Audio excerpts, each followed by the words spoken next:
Our goal today is basically to evaluate an animal we've been treating for about 8 months. This is an individual, her name is Shantae. She was hit by a boat. It caused massive injuries to her back, including her spinal column and spinal cord. What you'll see is she has a large lump on her back, especially coming from the right side to the middle. That's where the boat impacted her. She actually has a lot of different scars from previous injuries.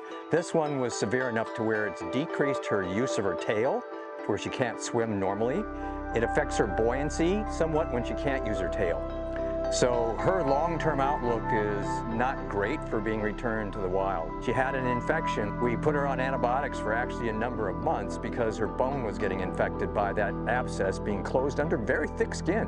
So what we're doing is using a thermographic camera, and that allows us to look at inflammation from heat. Any inflammation that's near the surface is going to be reflected through the body as long as it's close enough.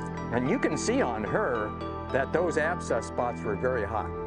We measure that to be able to look at the circumference, because if you've got an abscess, you're going to have a larger limb.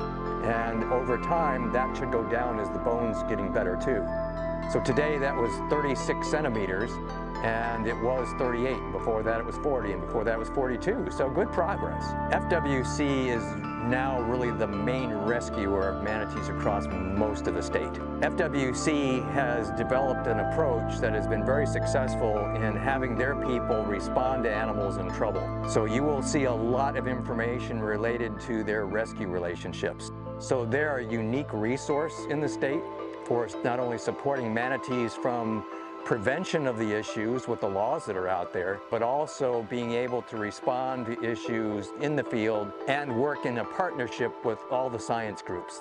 There have been records of animals with over 13 different patterns from being struck, and eventually the odds will catch up with them if they're out there long enough. Watercraft is still 25 to 28% of the injuries and deaths in manatees. We still need the public to get behind this and say, hey, it's not going to hurt me to go a little slower, and to watch out for them, and to learn that nose coming up may be all you see, or that tail is making a footprint in the water and you get these round circles in a path.